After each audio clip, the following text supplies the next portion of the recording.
Well, hello everybody, and welcome back to the South Dakota Forest Health Workshop series. This month, our August episode is Shrub Selection for Landscapes and Windbreaks. Dr. John Ball, our Forest Health Specialist, will be going over proper shrub selection for our region, whether it's in the landscapes or in the windbreaks. Shrubs play a crucial role in our environment and in our urban forests as well. So Dr. Ball will go over some tree species to be planting to look for, and then we'll have time at the end of this workshop for some discussion. So if you have questions, please put those questions in the chat box so we don't forget them. Additionally, if you are a certified arborist or a certified uh, forester, either through the ISA or SAF, this live workshop, does have the availability of some CEUs. So if you are an ISA certified arborist, please hang on to the end of the workshop. We'll have a code for you to self-report your credentials. If you are a SAF certified forester, please put those credentials in the chat box sometime during this workshop. I'll make sure those get in the right hands. Um, as always, these workshops are being recorded. Those recordings get posted onto our YouTube playlist. I've already gone ahead and posted a link to our Forest Health Workshop playlist in the chat box. We have about 23 videos in there from previous workshops, and we've scrubbed some of the repeat topics that we've hit over the years. But by and large, most of our content is on that YouTube playlist. So if you have any questions or want to see a past workshop, please check that out and look at that on your own time. But with that, Dr. Ball, I'll turn it over to you to discuss shrubs. All right. Well, hey, thank you, Tony, and thank you everyone for joining in today. And of course, you get one of these things done, first thing you notice is an error. It is August 2025. We are not going backwards in time. But I start out with a shrub we can't plant. How's that? That's a crepe myrtle. If you wondered what all the South is about, they just love crepe myrtles. And they're everywhere. They're small trees, they're tall shrubs, they're heavily abused. They are mostly pruned improperly. But boy, are they pretty plants, and I understand why they like them down there. But we're going to go over ones we can plant. And I'm going to give you a little key here today. Usually up in the upper left-hand side of your screen, there's going to be a big box in black. It'll say hardy, pH, height, and spreading. If those boxes are checked, that would mean it's hardy, tolerates high pHs, and it's spreading. I always include the height. So as you can see here, the box is not checked for anything. So this is not an extremely hardy plant, nor does it tolerate a high pH, but it'd tolerate our slightly alkaline pH, which is normal, nor is it a spreading plant. In other words, you plant it, it stays pretty much there. And then below that, you're going to see one or all of three letters: F for fruiting, L for landscape, and W for windbreak. And I'll try to mention these each time, but that kind of gives you a little background information as to why that little key is up there, or legend, if you will. So I'm going to start out with one for all the very interested gardeners that say, hey, I want to try something relatively new. Abelia is probably one of them. Sweet Emotion here is hardy in the Brookings area. I think I'd give it a try in the Aberdeen area, but if you live south of 212, it's worth a try. You live south of the interstate, absolutely. South of I-90, give it a shot. The flowers, I hate to say this, but they look plastic. They're so perfect. And it's a spring flowering shrub. Now, notice it does say plant hardiness zone 5A, but I think this plant's a little hardier than people give it credit for. So, certainly again, if Highway 14 south, yep, give it a try. Farther north, yeah, I'd plant one just to see how it does. But for one of our spring flowering shrubs, doesn't that look fake? I hate to say that it's pretty, but yeah. I mean, it looks like somebody cut them out of plastic molds. But it flowers about the middle of May. And again, it'll take alkaline soils. It just will not take soils that are extremely alkaline, like above 7.6, which we have in a lot of areas. But otherwise, it does fine in a spring flowering shrub that I almost guarantee none of your neighbors will have. But again, it's going to get about 6 feet. Well, how about ones that we can plant in a lot of areas? So notice that it's hardy and will tolerate alkaline soils. Height of about 8 feet. This is Saskatoon serviceberry, one of our amelanchers. It's spring flowering. Blooms seem to be about early May, and Brookings, it blooms a little bit before crab apples bloom.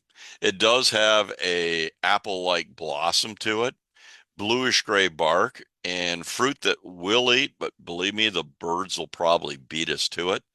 The flowers are pretty, but if it's wet and rainy during that time period, don't expect the blooms for more than a few days. But if we have nice spring weather, whatever that is, the flowers can remain for about a week. The real nice thing, though, is the fruit.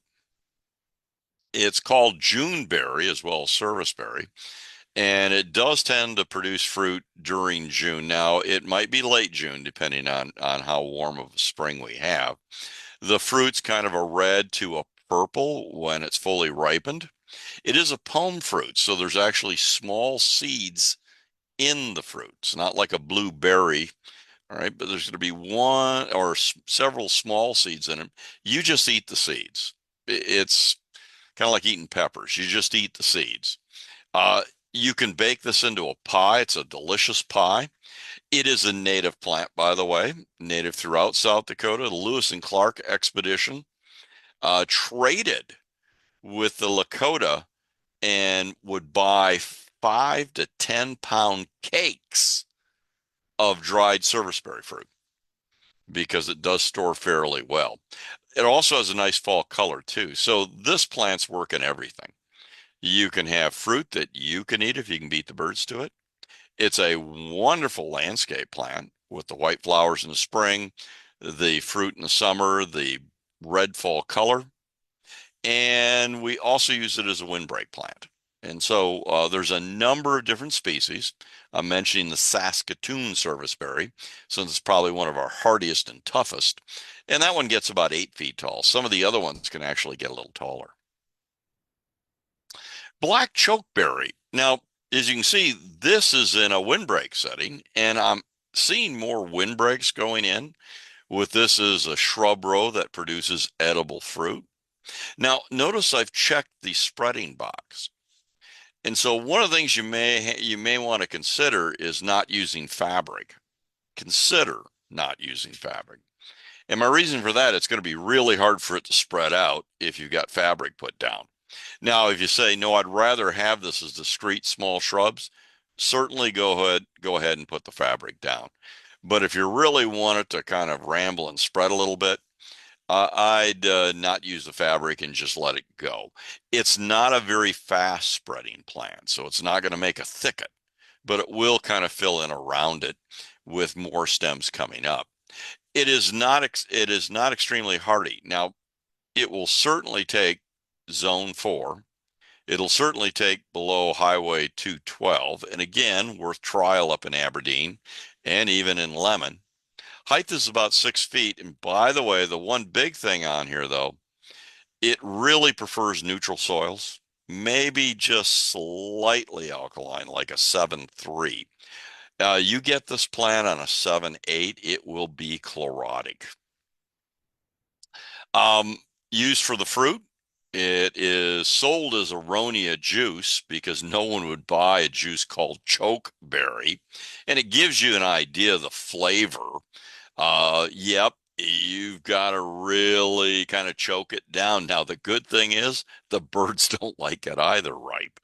And so unlike serviceberry, where if you don't get that fruit right away, the birds will take it, the fruit's going to remain hanging on this I mean, look at it. It's loaded with fruit.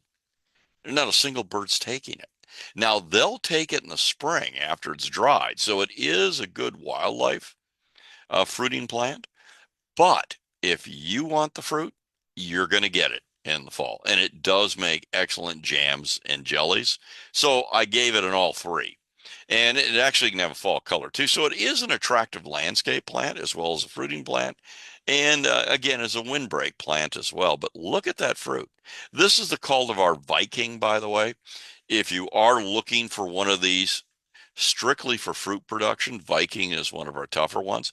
And by the way, we do have commercial operations in the southeastern part of our state where people are growing acreages of these to either sell or to make their own jams, jellies, salsa. It's quite an interesting plant, and you can juice it too. Eating it fresh, I would suggest get a bowl of sugar, dip it in sugar, one bowl of sugar per one berry, and then you got something you can probably choke down. Siberian pea shrub. Now, this is a landscape plant, not a fruiting plant, because it does produce a legume as a fruit, and certainly is used in windbreaks. Not as much as it used to be. It's a pretty tall shrub. It also, though, is very hardy. Anything with Siberia in it's gotta be, and tolerates our alkaline soil. So if you're looking for a tall shrub, this is probably a good choice. Now, I like the flowers. Now, the flowers appear after the leaves. So as an ornamental, perhaps it's not the showiest, but they are kind of attractive. Here's the negative.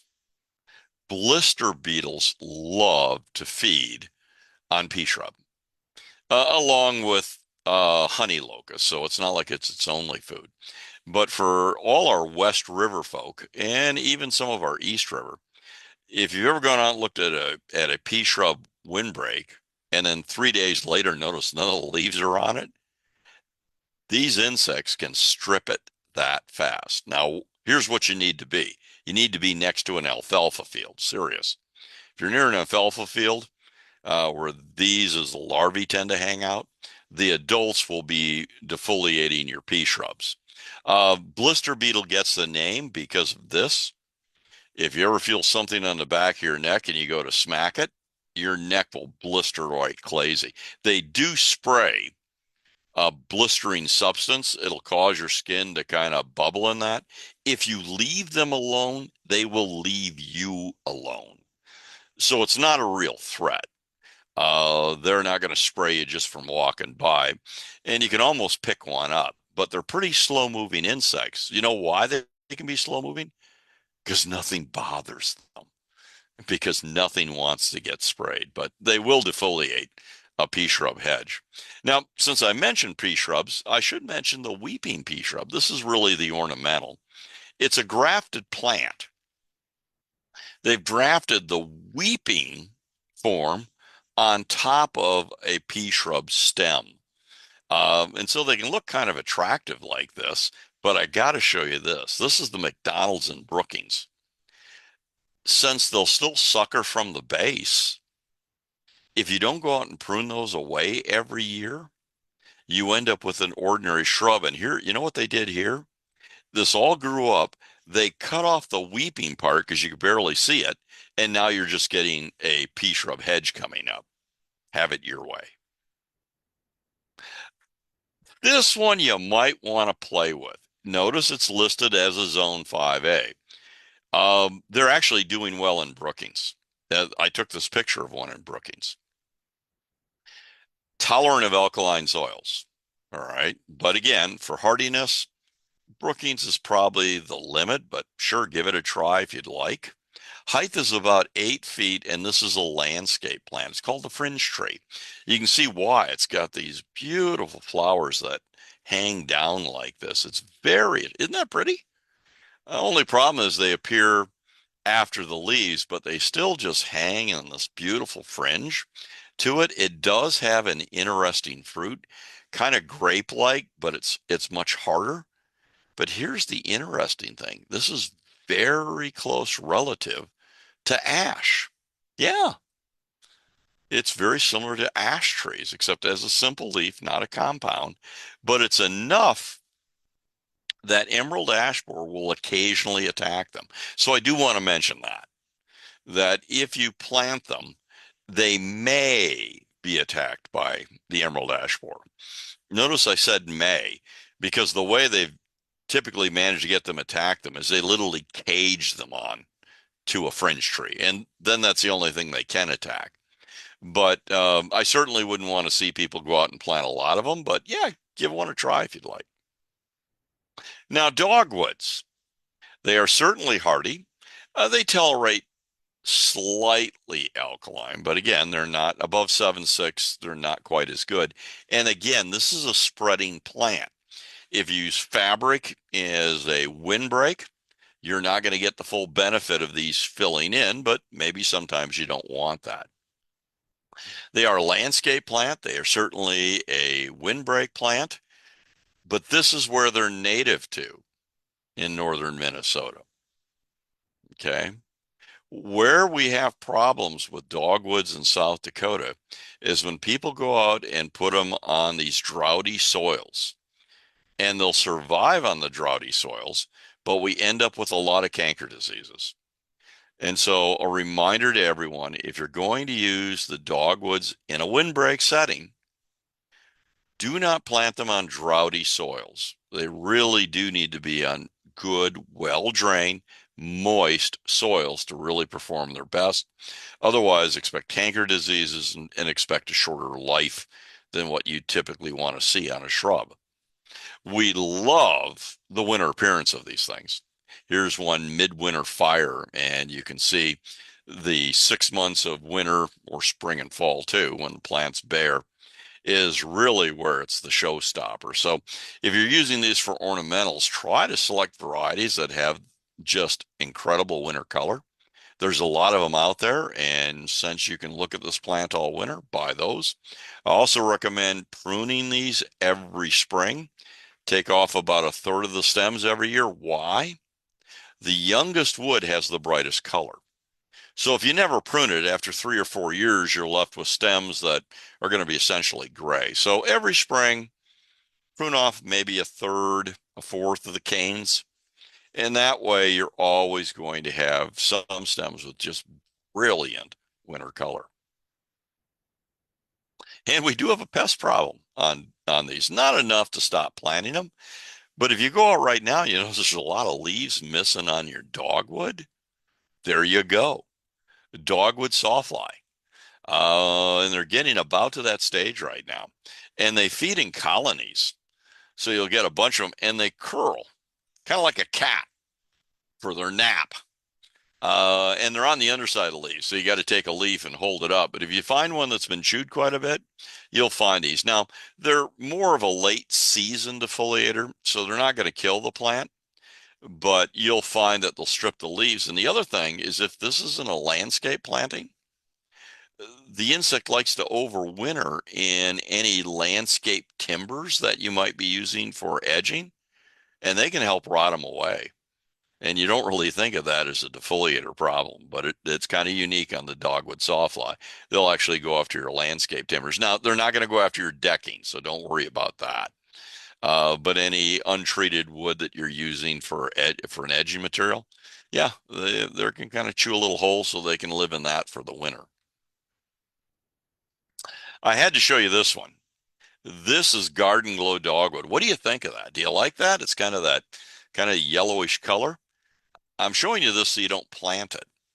And a good rule of thumb is if it has a yellow summer color, whatever the shrub is, it doesn't perform well in South Dakota. And the reason for that is we have bright sunny summers. And oftentimes these leaves get completely washed out or bleached by this time of year.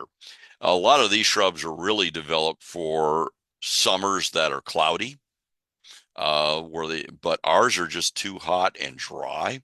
And Dale Herman up in North Dakota wrote that way back in the 70s. I remember reading it when I was living in Michigan that, hey, you got to be careful of that. And boy, he was absolutely right. Well, smoke bush. This is a landscape plant, and it's hardy up to, again, Brookings. It'll tolerate, a little bit of alkalinity. It gets to be about 10 feet tall, but by the way, it can also die to the ground in some harsh winters. But it'll sprout right back up, and you can see why it gets the name smoke tree or smoke bush. The flowers look like smoke. And that's kind of pretty, isn't it? Now, even when the little petals have fallen and they're really tiny, you still have the hairs on the inflorescence, the flower itself, the flower cluster.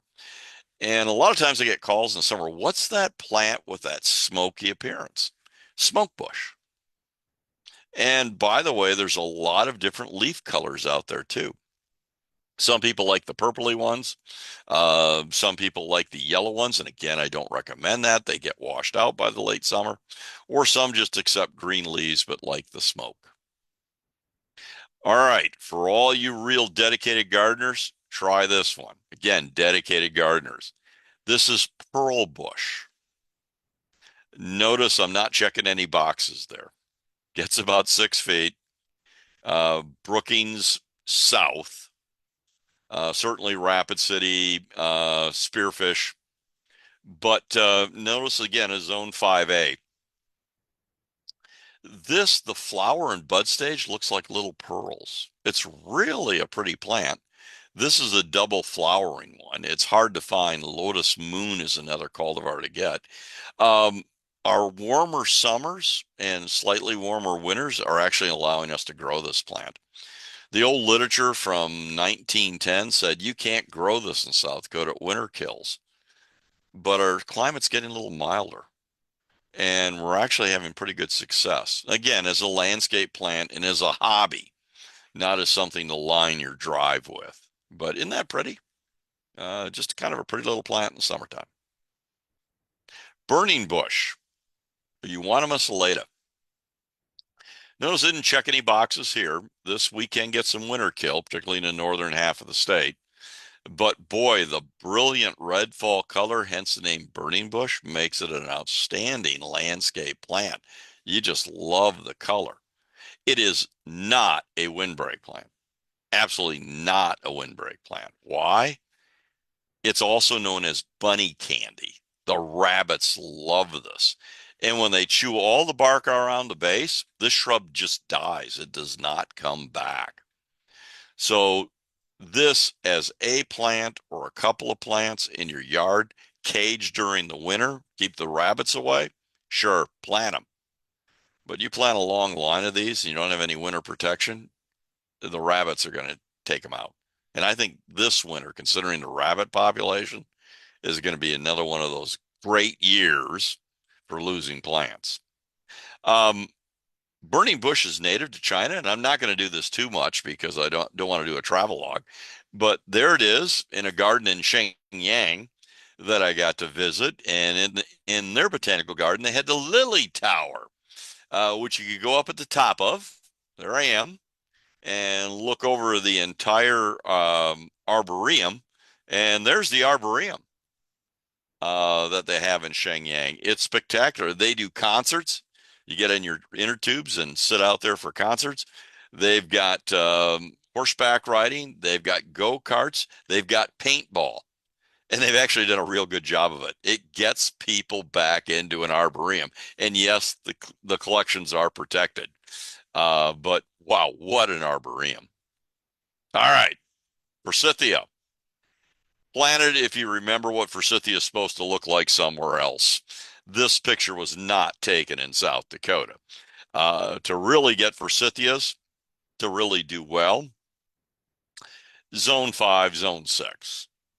And so notice I didn't check any of the boxes. Now, meadowlark is one that actually can do fairly well as a landscape plant. The flowers can be spectacular, but in a lot of our winters, this is what you get. Whatever was protected by the snow blooms. So the plant is perfectly hardy. You can grow this plant in Aberdeen. You get enough snow cover, it'll bloom. But it's not really flower bud hardy, so we need a good snow cover to really have it perform its best. This is another landscape plant, and this is Hypericum, St. John's wort, and it's not the weed, but it does share some botanical relationship. It will take, again, our slightly alkaline soils, not our extremely alkaline soils. But you know why I like it? It's a summer flowering shrub. and it has these pretty little yellow flowers to it that against the blue gray foliage is wonderful, and the bees love it, by the way. Now, interesting enough, the fruit is a capsule, so nobody's going to eat it, but doesn't it look like little cherries? So I kind of like that. So you got fruit that doesn't rot, it doesn't really fall away very quickly, and the birds aren't going to take it. So you can kind of look at it. And they've developed a lot of cultivars of the Hypericum, really just for the appearance of the fruit. So yellow flowers during the summer, and in late summer, you get this kind of interesting woody fruit. Hydrangeas. Hydrangeas are the go-to.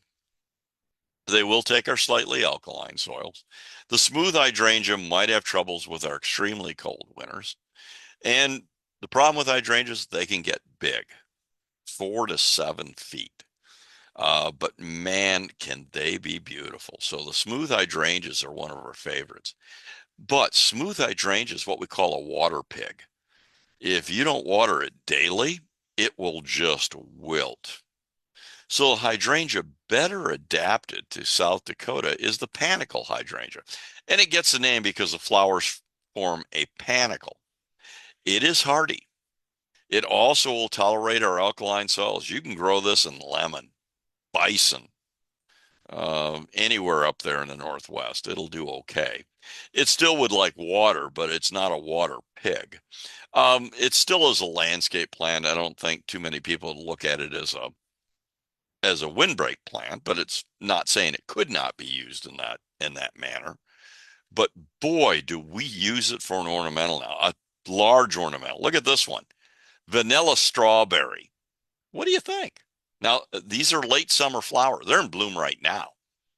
I took this picture right about Labor Day, I think 2 or 3 years ago, at the Minnesota Landscape Arboretum, and they were in full bloom. But notice the height, 6 to 8 feet for a lot of these. And there's Pinkly Winkly. I don't know what you think about that one, but again, kind of an attractive plant. And there is Quickfire. And again, I took the pictures right about Labor Day. So this one was still to bloom.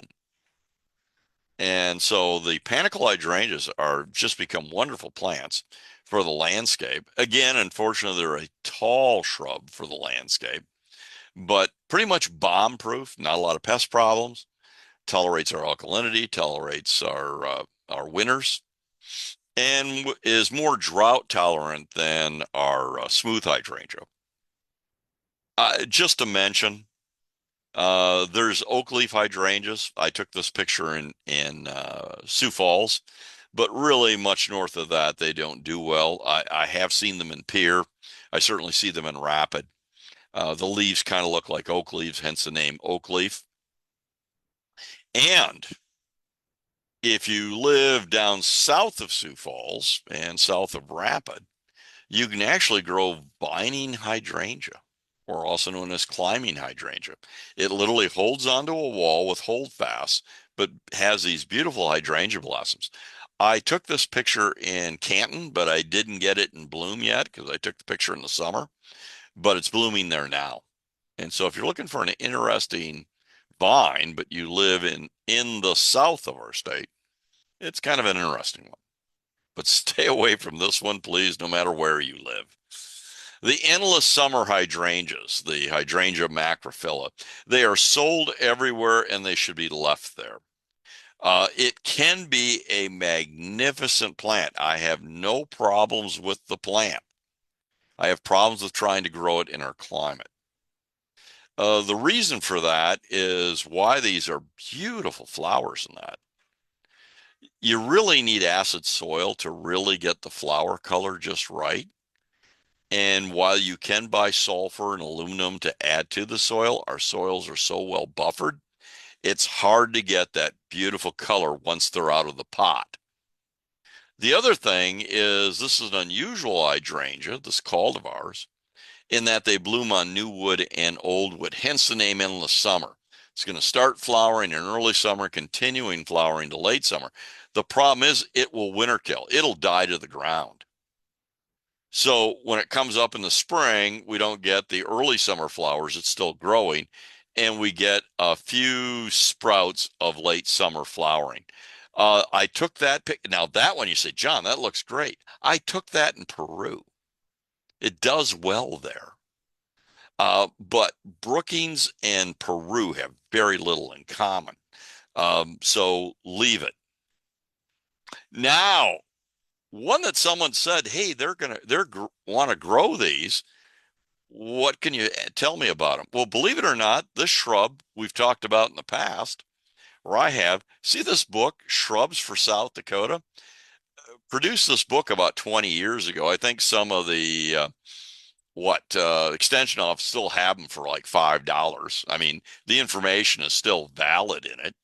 But in there, I had sea buckthorn, and it seems to have fallen out of favor, but it does have its value. It is hardy. You can grow it in zone 2. As far north as you can grow it. It tolerates alkaline soils. Absolutely. It will spread and form colonies. Occasionally used for landscape, certainly was used more in windbreaks. It'll tolerate droughty sites as well. And look at the fruit. It's also known as poor man's orange juice. Seriously, poor man's orange juice. One fruit's probably got the vitamin C you need for the entire year. And in Russia, where this is native, the fruit is crushed and mixed with vodka, and you do get quite a potent drink. Okay. So far it's sounding pretty good. Well, here's two somewhat negatives.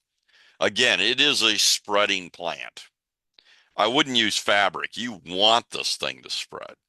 And it does form colonies. So far, so good. But I will have to add this. Sometimes the colonies just die out. I mean, literally will just die out.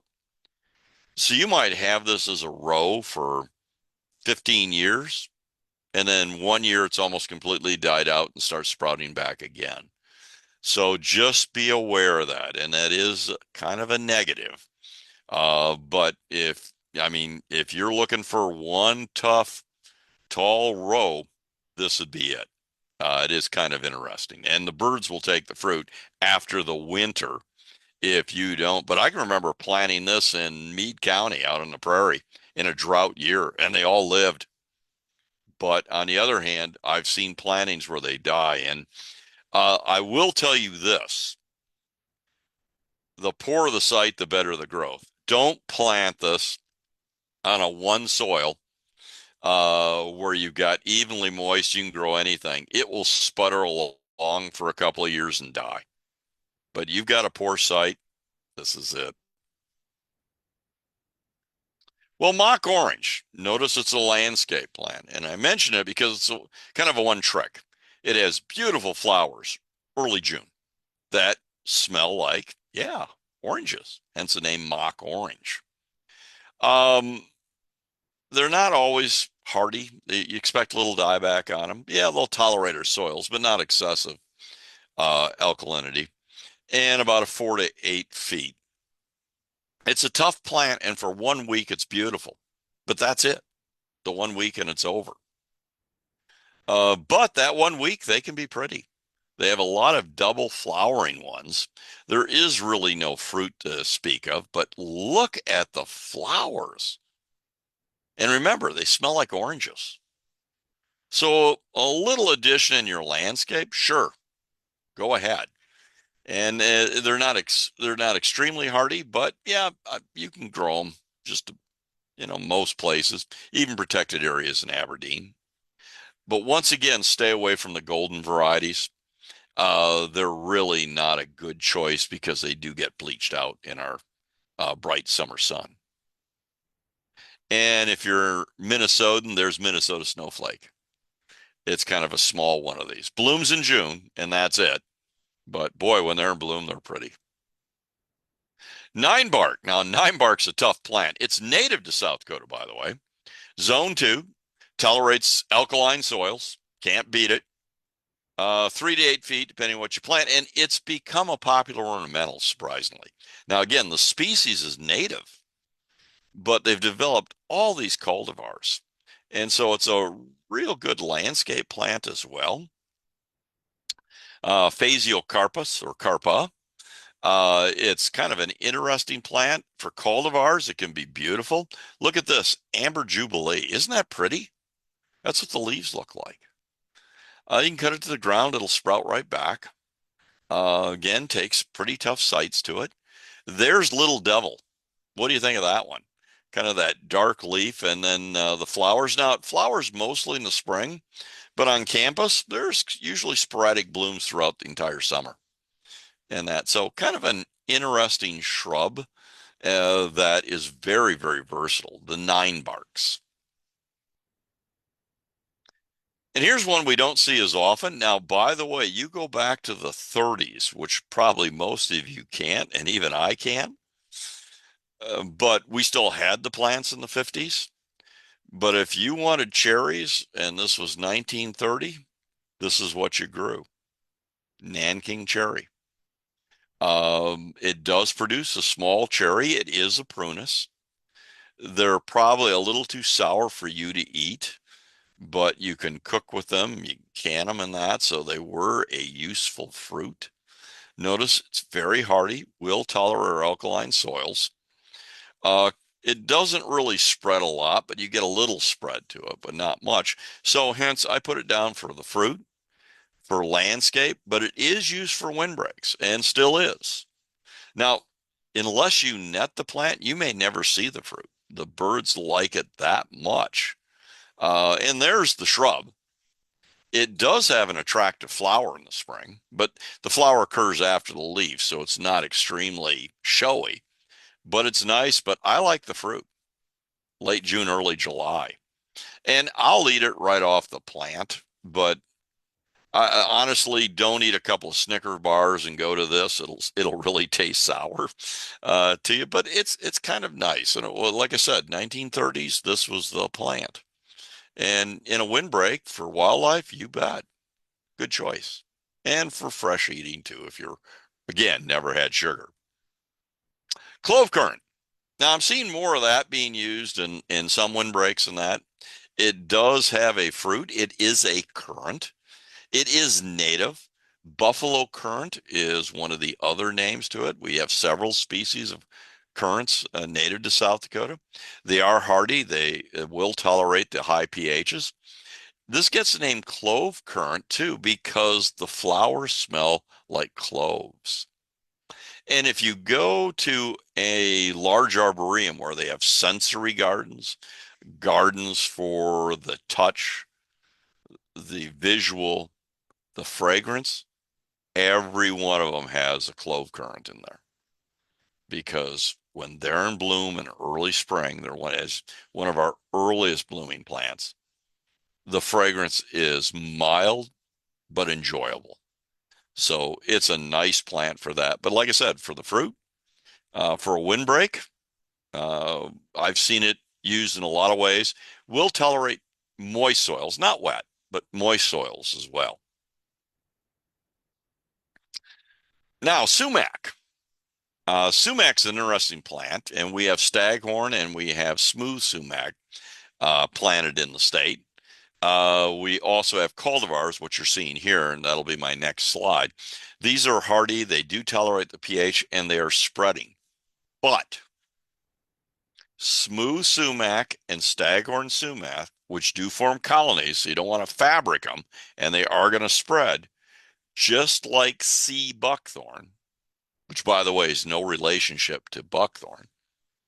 Sometimes colonies just die out. Seriously. It's growing, it's growing, it's growing, it's growing, it's growing, it's doing fine. And you go by in 10 years and it's gone. So just you always have to consider where you're putting it, that it may disappear in time. This, by the way, is a cultivar. It's called Tiger's Eye.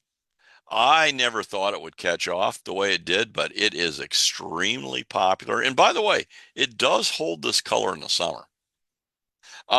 We can also plant the smooth sumacs, and again, which can get 8 to 10 feet tall, and the staghorn sumac. But I want to give you this one caution, particularly with the staghorn sumac. Rus is the genus name.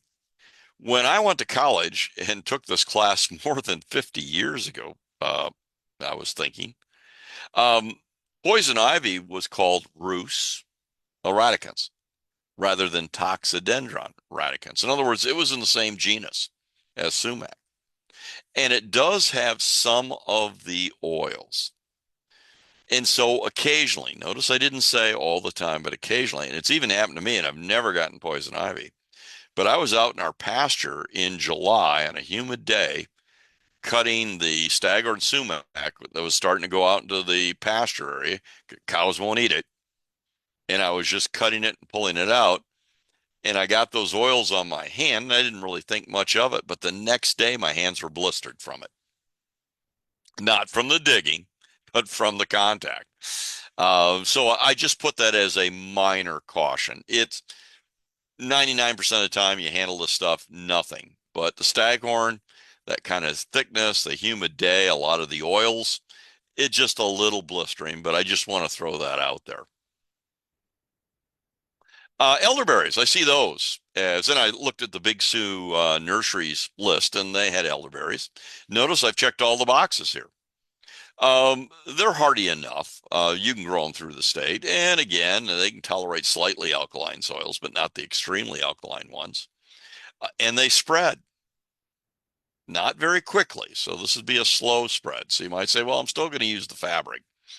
But you could also say, no, I'm going to let them really grow out. And a lot of people do like the flowers for the fruit that comes. They are used in a landscape, and of course, they're used as windbreak plants as well. The fruit, just as a reminder to people, you can eat the fruit for many of these. It is delicious. It is better in cooking than fresh eating. Some of them you can eat right off the plant, but don't eat a lot of them right off the plant.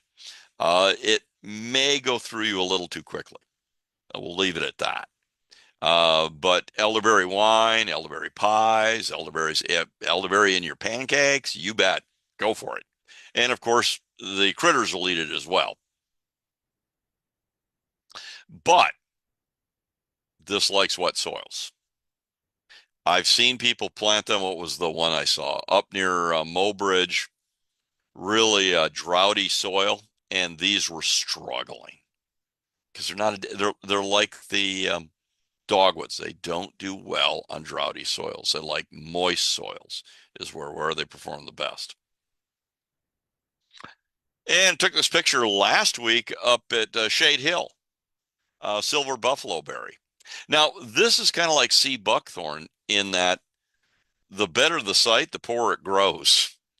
When we try to grow it over at McCory Gardens and that, they often die out. But it's a native plant and growing on native Western soils, it does well. Very hardy, will tolerate alkalinity, and it does spread. So it does make a nice windbreak plant. It does make a nice fruiting plant. Fruit is edible, of course. Again, properly prepared. And the livestock, or excuse me, all the wildlife like it as well. But I like it. To me, it's just attractive to look at. But notice I said harsher sites, they do well. And once again, colonies can sometimes disappear. Just like the sea buckthorn that I mentioned earlier on, and some of the others. So sumac is another one. The colonies may sometimes just fade away. Ornamental, absolutely. This one here is the vault spirea. This is SEM, S-E-M. Hardy, tolerates as alkaline as you can get. I think you can grow it in lye. We plant it in parking islands, which are suicide strips for plant materials, and it just spreads out. This was planted from cuttings, just stuck cuttings in. And it blooms now, but it just blooms once, but when it's in bloom, it's pretty. And by the way, the plant originates from China. There's a Eurofault spirea, the species. You can see how big it is, 8 feet, growing in Xinjiang. Spireas, though, ornamental, but this can be a nice one. This is Tor birchleaf spirea. It's one of the last of the spring flowering spireas. So it blooms in May, gets about 3 to 4 feet tall, certainly hardy, tolerates our alkaline soils, beautiful flowers. So you already know there's got to be a catch. There is. The leaf rollers love this plant, this particular spirea, the birch leaf spirea. Not usually found on the other ones. But if you come on our campus, every one of these, you'll look at the leaves, they're just curled right now. And there's the little larvae that was in there this summer. So I really don't recommend them as much as I used to, just because this leaf roller has made a home out of these plants. Now, if you're looking for a taller one, the Van Houten spireas are really kind of nice, an old-fashioned favorite.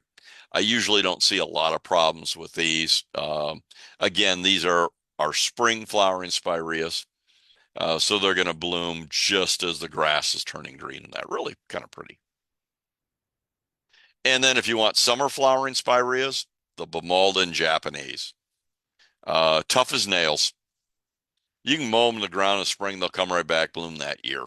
So Bamalda and the Japanese spirea, and there's literally hundreds of cultivars. But summer flowering, so that's nice. You have the flowers all summer. There's no real fruit to it, and again, they can tolerate a lot of abuse. Now lilacs, I love them. Most of you remember as kids going out in the windbreak, making a bouquet for mom. You'd bring it in, she'd put it in a vase, set it on the table, tell you what great kids you were, best present she ever got. That's what moms are supposed to do. And yeah, their fragrance could be. Now, by the way, I got to mention this. Some of you, when these are in bloom, sneeze, you're not allergic to the pollen. Pollen's too thick. But some people are allergic to the fragrance. Not a lot, but some of you may be.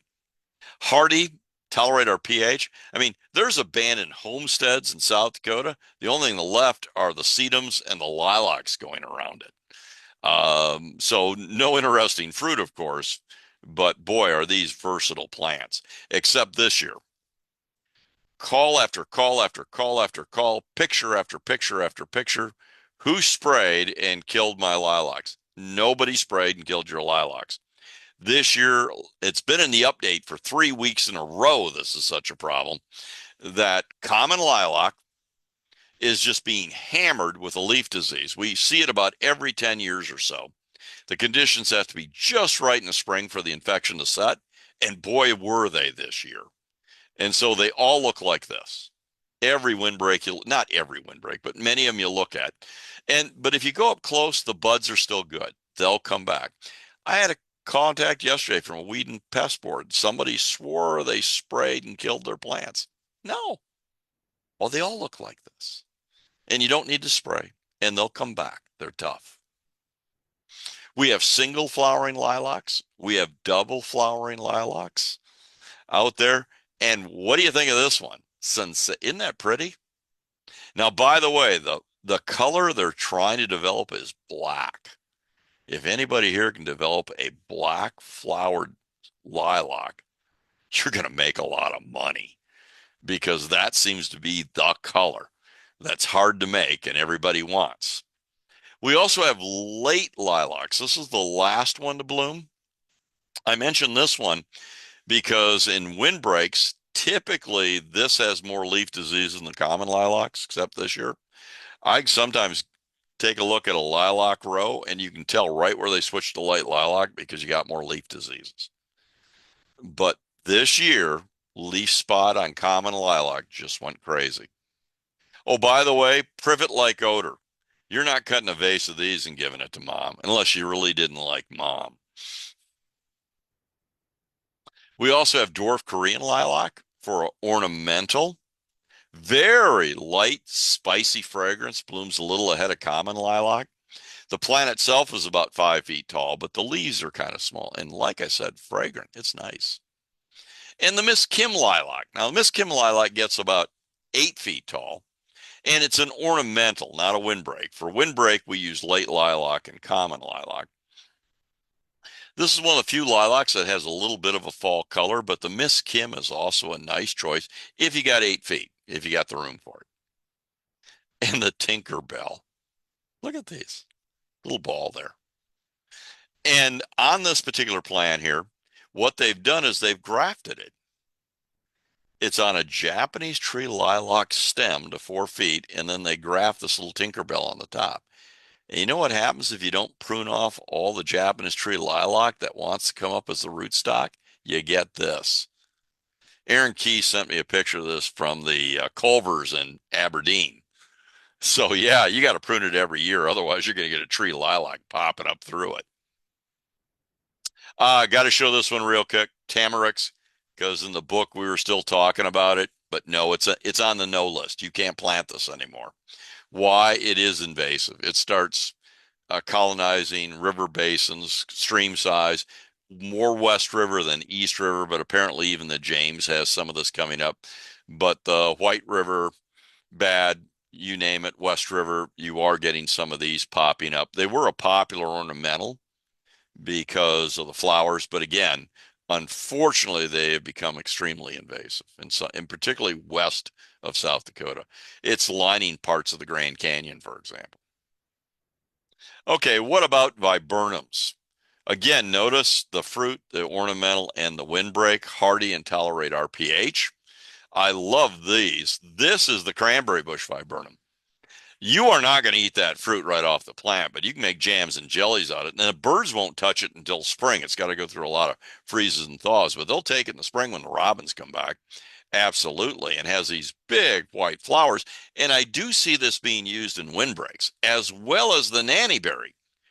Now, the cranberry bush viburnum and nannyberry are native to South Dakota, West River in the hills, and also up in Robertson and Marshall County. And nannyberry has almost well, you let it dry right on. It's called wild raisin. It's an acquired taste, but you can eat them. But a good wildlife plant, as well as a fairly tall shrub, 15 feet. You can even prune it into a little tree. Flowers are pretty as well. And then the arrowwood viburnum. Now, notice I didn't mention the fruit. It's not no fruit we would take, but the birds will take it. And this is also used as a windbreak and as a landscape plant. Viburnums are very versatile. And we've got some that are incredibly fragrant. This one's very fragrant, but the southern half of the state, Spice Island, I mean, it is just a nice, delightful fragrance. The other viburnums, either no fragrance or a slight odor, but pretty.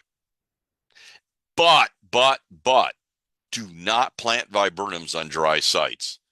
See all those? Flat out dead. Dry site right on my own campus. Picks up a lot of sun. You plant these on the west side, dry soils. Expect all your viburnums to die. And your dogwoods. Remember, moist soils is what these both require. And last, old-fashioned Weigela, which people often say, where can I buy a wheelie gag? I don't know, but there is a Weigela.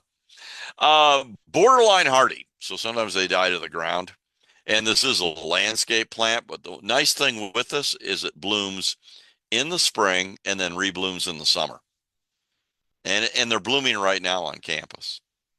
And some flowers are really, really pretty. And look at this one. Rainbow Sensation even has this, kind of that variegation. So with that, we always do like to save some time. I had a lot of shrubs there. And so I want to point this out here again, by the way, for all your ISA certified arborists, the title of this is Shrub Selection for Landscapes and Windbreak DS-25-024. And again, that's only needed for self-reporting for ISA certified arborists. But with that, I want to turn it over to Tony to see if we had any questions. So what's it looking like, Tony? Anything we need to answer? Well, thanks, Dr. Ball. I have a couple questions in the chat. First comes from our own Nathan Kafer. Thoughts on meadowlark forsythia as a windbreak shrub? Okay, now Nathan, who deals a lot with windbreaks, and he's also a good resource for information because he'll tell you a lot of these plants too. There are plants out there that the worse the site, the better they grow. We've had numerous conversations on that. Meadowlark as a windbreak, I have absolutely no issue with, Nathan. And the reason being is the plant is hardy. It's not always flower bud hardy. So to get the benefit of a windbreak, the tall canes coming up and that, you bet you will get those. But you may in a exceptionally cold winter. What do I mean by exceptionally cold? If it gets below about minus 25 or minus 30, you may just find that it's only flowering at the base, but the plant itself is hardy. Great question. Now, Yvette is asking about Meade County, your thoughts on silverberry. Sure. Yeah, you can find it. And so I've looked at some plantings out there from Pier out. So Meade County, particularly if you're out on the prairie end of Meade County or at the edge, yeah, you can grow it. Again, colony, small colony, it'll spread, and it may not be there forever, but yeah, I'd use it. Our next question comes from Jody. She's curious if you cut lilacs back about a foot, will they bush out better? And when is the best time to prune them? Good question. Lilacs are spring flowering. They're one of our last for spring flowering shrubs. So we prune them after they bloom so they can develop buds for the next year. And I recommend pruning off some of the canes every year or every other year. Go out there. And by pruning, any cane you cut so it's 2 inches tall. Don't just cut them back a little bit. Reason why is they're going to bush, but they're not going to flower as well. You really want to cut any cane. The only place you're going to cut a lilac is about 2 inches above the ground. The question is, how many do you cut? And I only recommend a few, but remove a few every year or every other year. And that way, you're always renewing some of the wood. So you're always going to have good flowering from the base to the top. But don't shear them. That's not a good way. And by the way, many of you might be noticing some lilacs in bloom right now without any leaves. They were fooled by our hot summer and the recent rains, and they're actually think it's spring, and some of them are blooming. It's not going to hurt their hardiness, but you're going to have fewer flowers in the spring. Now, Kayla's curious about recommendations for controlling thistle underneath spruce or pine trees. She's been pulling them like crazy, but can't keep up. That's a good one because just about every label is going to tell you don't use them around conifers. That's a real tough spot because I'm thinking of all the chemicals we use, and the problem is a little bit of the drift, but the other problem is getting it into the soil.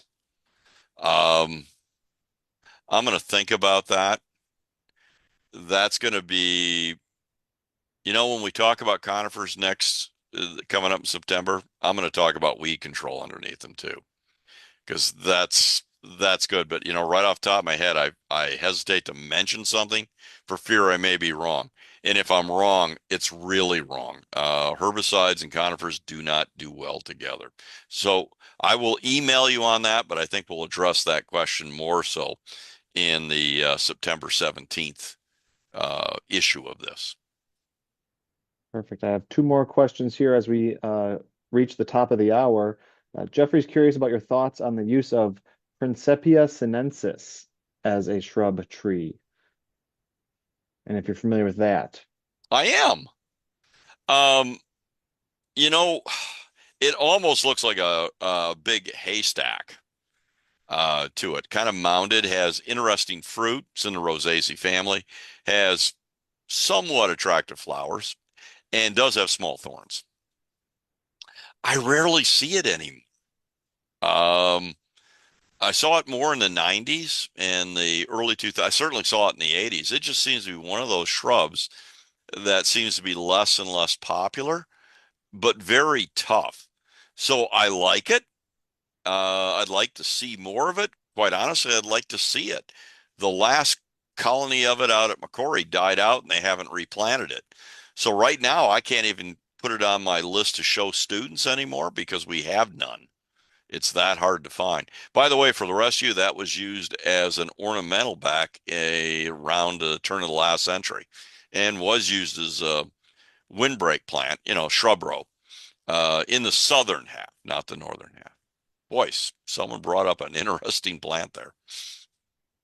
And I got one final question here for you from Arlene. She's curious, besides burning bush, which other shrubs sh that you've listed should be avoided for rodent pressure, rabbit pressure?